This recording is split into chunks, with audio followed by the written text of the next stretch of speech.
باللہ من الشیطان الرجیم بسم اللہ الرحمن الرحیم نحمد و نصلی علی رسولہ الکریم وعلی آلہ وصحبہ اجمعین اما بعد السلام علیکم ورحمۃ اللہ وبرکاتہ۔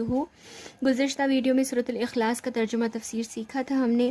چلیے آگے بڑھتے ہیں سورۃ اللحب کی طرف۔ اس سے پہلے میں آپ کو بتا دوں کہ گزشتہ ویڈیوز کے متعلق آپ کو کوئی بھی ڈاؤٹ ہو یا کوئی بھی سوال ہو تو آپ کمنٹ سیکشن میں پوچھ سکتے ہیں۔ جو تھوڑا علم مجھے ہے انشاءاللہ اس سے میں آپ کو جواب دینے کی کوشش کروں گی۔ چلیے آگے بڑھتے ہیں۔ اعوذ باللہ من الشیطان الرجیم بسم اللہ الرحمن الرحیم۔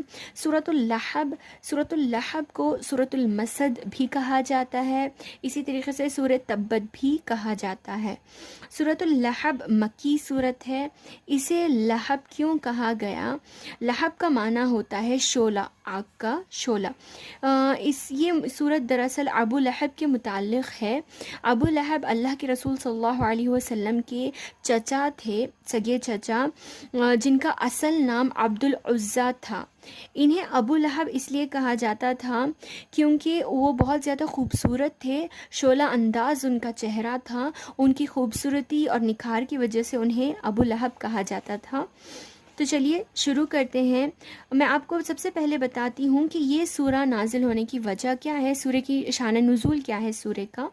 دراصل جب اللہ رب العالمین نے اللہ کے رسول صلی اللہ علیہ وسلم کو یہ حکم دیا کہ تم اب اپنے رشتہ داروں کو دین کی دعوت دو، اپنے رشتہ داروں کو دعوت و تبلیغ پیش کرو، تب اللہ کے رسول صلی اللہ علیہ وسلم صفا پہاڑی پر چڑھ گئے اور انہوں نے زور سے آواز لگائی، یا صاحبہ یا صاحبہ۔ یہ ایسی آواز اس وقت لگائی جاتی تھی جب کوئی خطرے کی گھنٹی ہوتی یا کوئی پریشانی کی بات ہوتی تو لوگوں کو آگاہ کرنے کے لیے ایسا کہا جاتا تھا۔ جب اللہ کے رسول صلی اللہ علیہ وسلم نے ایسی آواز لگائی تو تمام لوگ، ان کے رشتہ دار، خاندان والے سب اکٹھا ہو گئے، جمع ہو گئے۔ تب اللہ کے رسول صلی اللہ علیہ وسلم نے ان سے سوال کیا کہ اگر میں آپ لوگوں کو یہ کہوں کہ اس پہاڑی کے پیچھے ایک بہت بڑی لشکر تیار ہے آپ پر حملہ کرنے کے لیے، تو کیا آپ لوگ مجھ پر یقین کریں گے؟ تب تمام لوگوں نے کہا کہ ضرور، بے شک، کیونکہ ہم نے تمہیں بچپن سے امین و صادق پایا ہے، ہمیشہ سے تم سچے رہے ہو، ہم تم پر ضرور بھروسہ کریں گے اور جنگ کی تیاری کریں گے۔ تب اللہ کے رسول صلی اللہ علیہ وسلم نے فرمایا تو سمجھو کہ اللہ تعالیٰ کا عذاب بھی ایسا ہی بہت زیادہ خطرناک اور بہت ہی مشکل ہے جس سے میں تمہیں آگاہ کرنے کے لیے آیا ہوں۔ یہ کہنا ہی تھا کہ ابو لہب جو اللہ کے رسول کے چچا تھے صلی اللہ علیہ وسلم، تو وہ چچا جو تھے وہ فوراً غصے میں آ گئے اور انہوں نے بد دعا دی اللہ کے رسول کو، کہا تبن لک، تبن لک یعنی تیرے لیے بربادی ہو، ہلاکت ہو، تو ہلاک ہو جائے۔ جب انہوں نے یہ بد دعا دی تو اللہ تعالیٰ کو بہت غصہ آیا اور اللہ تعالیٰ نے یہ صورت نازل کر دی، اور انہی کی بد دعا کے الفاظ انہی کے لیے اللہ تعالیٰ نے دوبارہ لوٹا دیا اور اللہ تعالیٰ نے یہ سورہ نازل کیا۔ تو اللہ تعالیٰ نے کیا نازل کیا ان کے جواب میں، دیکھیے، تبت یدا ابی لہب و تب، تبت برباد ہو گئے، ہلاک ہو گئے، یدن ہاتھ، دونوں ہاتھ برباد ہو گئے، ابو لہب کے دونوں ہاتھ برباد ہو گئے، ٹوٹ گئے، وہ تب اور وہ ہلاک ہو گیا۔ ابو لہب کے دونوں ہاتھ ٹوٹ گئے اور وہ ہلاک ہو گیا۔ یہاں پر ہاتھ کو کیوں خاص لیا ہے؟ دیکھیے اکثر قرآن میں تھوڑا سا حصہ بول کر پورا مراد لیتے ہیں اور کبھی پورا کہہ کر تھوڑا مراد لیتے ہیں، یہ قرآن کا ایک اسلوب ہے۔ تو یہاں پر جز کہہ کر کل مراد لیا گیا ہے، یعنی ابو لہب کے دونوں ہاتھ سے مراد ابو لہب پورے کا پورا برباد ہو جائے، ہلاک ہو جائے۔ تو ابو لہب کے دونوں ہاتھ ٹوٹ گئے اور وہ دیکھیے اللہ تعالیٰ نے یہاں پر بددعا دی اور وہ ثابت بھی کر دیا، اور وہ ویسے ہی ہلاک ہوا بھی، وہ تب اور وہ برباد ہو گیا، ہلاک بھی ہو گیا۔ کیسے ہلاک ہوا؟ جنگ بدر میں دیکھا گیا ہے کہ اس کے جنگ بدر اسے ایک بیماری لاحق ہو گئی اور اس بیماری میں اس کا پورا جسم سڑنے گلنے لگنا شروع ہو گیا، طاعون کی طرح وہ بیماری تھی، اور اسی میں وہ ہلاک ہوتا ہوتا مر گیا۔ یہاں تک کہ اس کی اتنی بری حالت آئی، آپ یقین نہیں کریں گے کہ اس کا جسم اس کے مرنے کے بعد اتنا سڑ گیا اور گل گیا، اس میں سے بدبو آنے لگی۔ تب تمام لوگوں کو ڈر ہوا کہ اس کی وجہ سے بیماریاں نہ پھیل جائیں۔ تب اس کے بیٹوں نے دور سے کھڑ کر اس پر مٹی اور پتھر پھینکے اور اسی طریقے سے پھینک کر اسے دفنا دیا۔ اللہ اکبر، اتنا برا اس کا نتیجہ اور انجام ہوا۔ تو اللہ تعالیٰ نے اسے بد دعا دی اور اس کا ثبوت بھی اس لفظ سے دے دیا، ما اغنى عنہ مالہ وما کسب، ما اغنى نہیں کام آیا اسے اس کا مال، اسے اس کا مال کام نہیں آیا، وما کسب اور نہ ہی اس کی کمائی، اسے بہت زام تھا اپنی کمائی پر، وہ بہت بڑے منصب پر فائز تھا، چونکہ قریش کے لوگوں کو بہت زیادہ عزت بھی تھی اور وہ سردار تھے مکہ میں، اسی لیے ان کو بہت زیادہ عزت بھی تھی، خوبصورت بھی تھا، دولت مند بھی تھا۔ اللہ تعالیٰ نے اس کے غرور کو مٹی میں ملا دیا، ما اغنى عنہ مالہ وما کسب، نہ اس کا مال اس کے کام آیا اور نہ اس کی کمائی۔ کہا جاتا ہے کہ ابو لہب کہتا تھا کہ اگر ایسا ہوا بھی، اللہ کا عذاب آیا بھی، تو ہم اسے اپنی مال اور دولت دے کر اسے لپٹا لیں گے، اللہ اکبر، جبکہ یہ بہت بڑی بھول تھی اس کی، نہ اس کا مال اس کے کام آیا، نہ اس کی اولاد اس کے کام آئی۔ اس کمائی سے مراد اس کی اولاد بھی ہے، اس کی کمائی بھی ہے، اور اس کا جو بڑے منصب پر وہ فائز تھا وہ تمام اس کا منصب اور عہدہ بھی شامل ہے۔ سیصلی عنقریب وہ داخل ہوگا، نارن آگ میں، عنقریب وہ داخل ہوگا آگ میں، کیسی آگ ہوگی وہ؟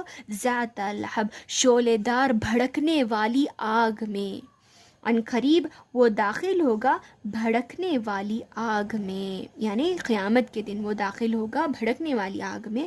وامرأتہ اور اس کی بیوی بھی، اس کی بیوی اللہ کے رسول صلی اللہ علیہ وسلم کی چچی ام جمیل بھی بہت بری خاتون تھی، جو اس کے شوہر کو برائی پر ابھارتی تھی اور کوشش یہ کرتی تھی کہ اللہ کے رسول کے خلاف سب کو بھڑکائیں، تو اس کا بھی انجام اللہ تعالیٰ نے بتا دیا۔ وامرأتہ اور اس کی بیوی بھی، حمالۃ الحطب لکڑیاں ڈھونے والی کیوں کہا گیا اسے؟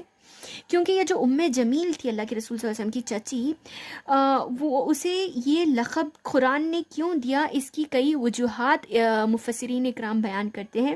اس کی وجہ ایک یہ بیان کی جاتی ہے کہ جس طریقے سے وہ دنیا میں اپنے شوہر کی مدد کرتی تھی کفر میں، اللہ تعالیٰ کی نافرمانی میں، اسی طرح قیامت کے دن اللہ تعالیٰ اسے عذاب دے گا کہ جب اس کا شوہر جہنم میں جل رہا ہوگا، نہ چاہتے ہوئے بھی یہ بھی لکڑیاں لے جا کر اس میں ڈالتی ہوگی تاکہ آگ اور بھڑکتی چلی جائے۔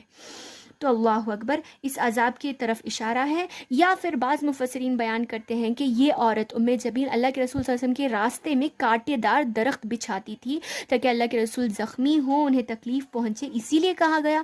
یا بعض لوگ کہتے ہیں، بعض مفسرین کہتے ہیں اس کی ایک اور وجہ یہ ہے کہ یہ جو عورت تھی وہ چغل خور تھی، یعنی کفار قریش کو، کفار مکہ کو جا کر اللہ کے رسول کے بارے میں الٹی سیدھی باتیں کرتی، اللہ کے رسول کی غیبت کرتی، مسلمانوں کی باتیں یہاں سے وہاں سے یہاں لگاتی تھی، اسی لیے قرآن نے اسے ایک لقب دیا۔ دراصل یہ عربی زبان میں ایک محاورہ ہے جو غیبت کرنے والے اور غیبت کرنے والے اور چغل خوری کرنے والوں کے لیے کہا جاتا ہے۔ لکڑیاں اٹھانے والی، لکڑیاں ڈھونے والی۔ فی جیدہا اس کے گلے میں، حبل رسی ہوگی، من مسد مضبوط بٹی ہوئی۔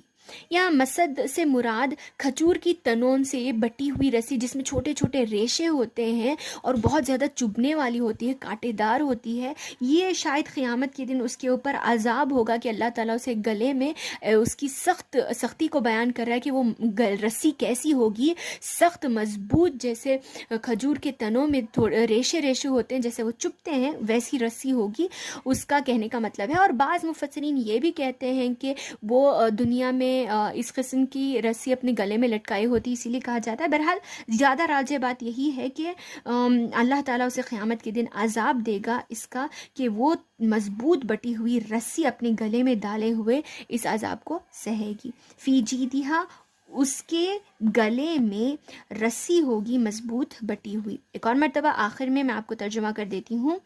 تبت یدا ابی لہب و تب، ابو لہب کے دونوں ہاتھ ٹوٹ گئے اور وہ برباد ہو گیا۔